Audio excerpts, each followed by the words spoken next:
All right, let's talk about the top 5 microgreens to start with to make sure your business starts off with success. I'm starting out is keep it simple and start with the 4 or 5 varieties that are easy to grow. So let's get into it. All right, our number one crop to start with is broccoli. By far, is the best-selling microgreen. It's one of the healthiest microgreens. It's an easy grow. You don't really have too many issues with it. Once you get the grow down, just make sure you check out the how to grow broccoli, and you'll be fine. And the seeds are an easy source. I've never seen them out of broccoli seeds.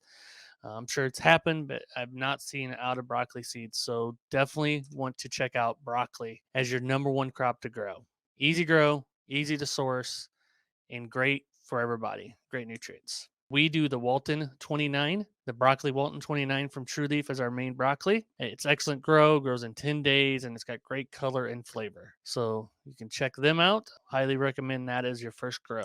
Our number 2 is radish. We choose radish because we want a spicy variety in there. Some prefer to do China Rose or a purple variety, but we really like the Triton purple one. For us, it was an easy grow, grew well, just likes a lot of water. Other than that, it's an easy grow and it gets you a spicy option. So definitely check out the radish, and the Triton purple is the one we started with, but you can grow almost all radishes grow really well. But Triton purple is the one we started out with. Great color in the stems, spicy, but it's not overpowering spicy, but it's a good spice kick to it. And our number 3 one to grow is peas. Depending on what you like, there are quite a bit of varieties out there you can grow on peas, depending on what you want. If you're looking for a tenderly pea, you want to go with like a green pea. If you're looking for prefer straight, more delicate pea, then dun pea may be good. We prefer the speckled pea. It's right between. It's got some tenderly, but it's not too much. It's just like a perfect one that you can use in mixes. You can eat individually. To me, it's the perfect pea. It's kind of a mix of both the worlds there. So we started with speckled pea one. And this is where we got them from True Leaf. You can get them there. Again, never have out. Peas are a pretty cheap pea to grow. So definitely check out the speckled pea.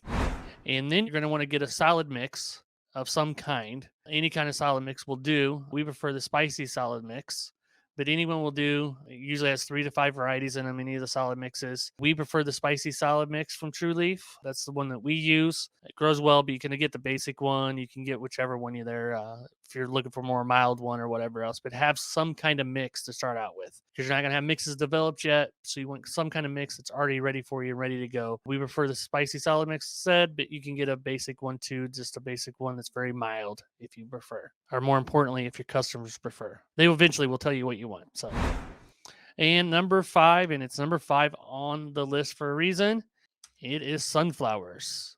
Why it is delicious, sunflowers on the bottom of the list because they're a more difficult crop to grow. They're a great crop with excellent flavor and yield, but they can also be more difficult to grow and harvest. You're going to have more issues with them potentially. So there's a bit more work with the microgreens. The seed hulls have to come off, so you have to rip it off. But if you watch our how to grow sunflower seeds, you will see it in there how we get all the seed hulls off, or most of them. You never get all of them, but you get most of them off there. You can see how to do that. Even with the swiping, though, you're still going to have some to harvest and sort out when you're harvesting. So it's more time-consuming crop, by far the most time-consuming crop. So it's number 5 for a reason, but it is a great crop to grow. But I would start with the other 4. This one would be my 5th one to add in if I had to do it all over again. But they do sell well, and they make great for mixes when you're making your mixes up and you're making your special blends and everything else.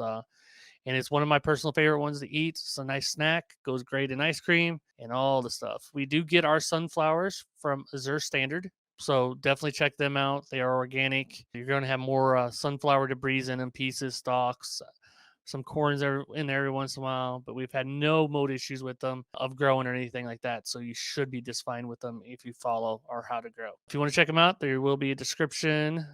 You can just go to azurestandard.com and you can get them there. So check them out. So them are our top 5 varieties to grow: broccoli, radishes, pea, a solid mix of some kind, and then sunflower.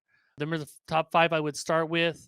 And then you could venture into the more difficult ones like a basils or whatever, leeks, a lot of other ones. But stick with these 5 to start with is my recommendation. If you're not growing these 5, these are a great 5 to even have in your mix. So start growing these right away. And we appreciate you guys. Happy growing, and we'll see you in the next one.